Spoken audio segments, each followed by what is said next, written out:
Hi, I'm Dave, and welcome to Develop with Dave. I'm going to guide you through on how to become GitHub certified in the most efficient way possible.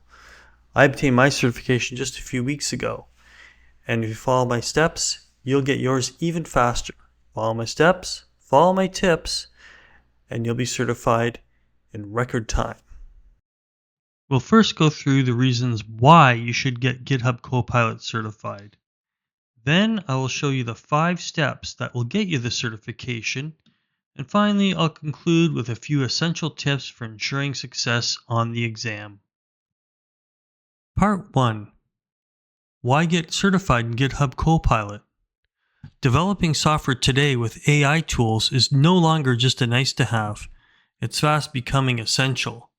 It doesn't matter what tech stack you use, what languages, databases, frameworks. I strongly believe if you do not embrace AI technologies, not just in software development, but almost anything, you will quickly become obsolete.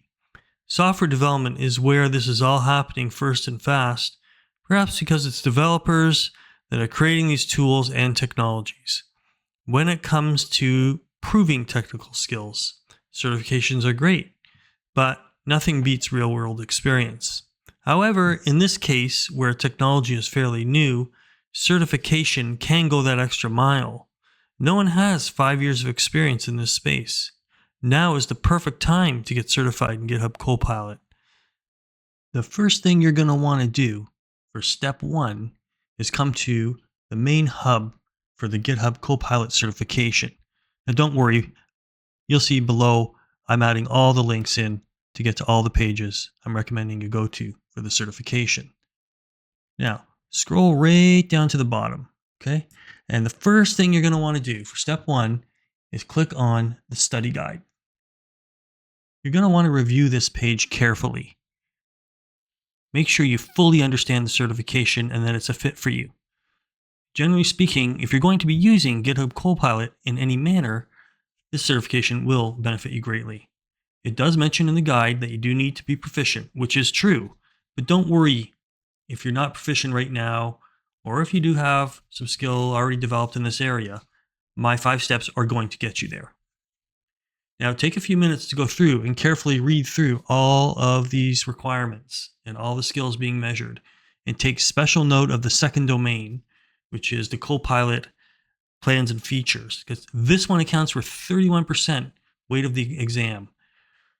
Coming at this from the perspective of a developer like myself or someone technical, you may be tempted to skip through this requirement. It is kind of boring, to be honest. However, it is a really big part of the exam, 31%. Really do ensure you understand the plans and the differences in them, and take note that there will be several questions asking what capabilities are available under these plans. I recommend you ensure you really understand what's in the enterprise plan, as well as the others, but that one seems to stick out a little more in my mind as far as the questions you'll find. Go through all the other domains and come back to this reference periodically to keep yourself on track with the objective of passing the exam. Step 2, download and install VS Code. While Copilot is available in several different IDEs and code editors, you'll want to primarily focus on Microsoft VS Code for the exam. Understand that both GitHub and VS Code are owned by Microsoft, and naturally, they're going to want to emphasize their own code editor here. For Visual Studio developers, yes, Copilot is very capable in this IDE. However, you still want to practice on VS Code. Much of the free training Microsoft offers, and we'll cover that in step 3, is reliant on VS Code. VS Code has a few extra capabilities and preview features for Copilot that other IDEs, including Visual Studio, do not have. So if you don't have it, please go down and download VS Code. Step 3, free training from Microsoft. Now go back to the first page I told you to bookmark on page 1. This is the main page for most of the resources you need for the GitHub Copilot certification.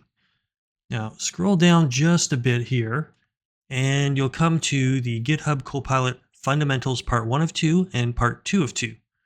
These are excellent tutorials, and they will get you a good chunk of the way there for preparing for this exam. It's mostly hands-on, which is essential for learning the material properly. I found both these tutorials enjoyable for that reason. Now, there's one other training you may want to consider. The Accelerate app development by using GitHub Copilot.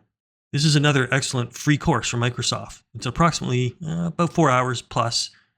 And while I encourage you to definitely go through this one too, I have to admit, I only did about half of it, and I still passed the exam really well with an excellent score. Step 4, fill in knowledge gaps with this Udemy course. So at this point, you put in all kinds of time to learn how to use GitHub Copilot. You're starting to feel confident, you have the knowledge to write the exam. But before you embark on the last part of the journey, I highly recommend you consider more practice by taking this Udemy course.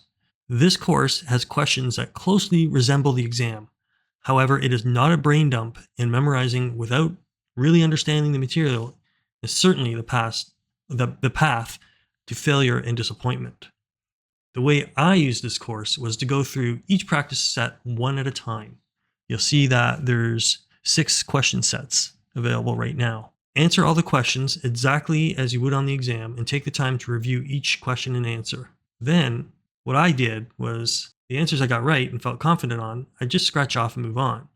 The answers I got right, but I really know that I didn't know the answer. I probably either completely guessed on it or I was not really sure. I took the time to research the question and the answer, Google it, or go on the GitHub Copilot documentation, and I'll put a link to that down below as well. There's lots of good tutorials on that one as well. So I went through all the material for any question I was not confident on, and I treated wrong answers the exact same way. In summary, I can't say enough good things about this course. The author's excellent. He's very responsive, keeps his course right up to date. And Udemy often runs sales that take up to 90% off. So, don't spend more than $10 to $20 on this or any other Udemy course. And by the way, I don't have any affiliates with anything here. I'm not making any money on this video for anything I'm recommending. This is purely based on my experience. Step 5, sign up and write the exam. This one should be obvious, but once you're ready or very close to it, sign up and schedule the exam. So go back to the portal page and again, scroll down just a bit here and you will see a link to schedule the exam. That's it. That's all there is to it. Now, I've got a few more tips for you. This is the third and final part of this video. You're ready to get GitHub Copilot certified now. And I'm happy you stuck around because I have a few good tips here before we close off. I've taken several certification exams over the years, and the format of this exam is similar to many other Microsoft certifications I've taken. Generally, it's multiple choice. There's usually 4 answers. You usually have to pick one, but sometimes you may have to pick multiple, like 2 or more. Often there will be 2 choices. A typical question will have four answers you could possibly pick. There'd be 2 choices that are completely wrong, way off base. And then there's 2 that are really, really close to each other. So what you have to do is, if you narrow it down to that, even if you're not sure on those 2, you've still got a 50% chance of answering that correctly. So just kind of keep aware of that type of thing. Another tip, sometimes, you just go with your gut instinct. You subconsciously know what the answer is, but it's a little tricky or you're not sure. Go with the gut and leave it. Don't go back and change it later, even if you're tempted. Unless something else triggers you, wakes up your brain, and you're sure you know the answer. But don't try to second guess the gut instinct if you can. And the odd case, I find, if you're answering a question earlier in the exam, and then I answer a question later in the exam, sometimes if I wasn't sure about that first one, that later one actually gives me a hint on correcting earlier answers. So, stop right there, and if you can, go back and correct it. Or make note of it at the end and go back and correct it. When you start studying for this exam, also, you want to try and get through it as quickly and consistently as possible.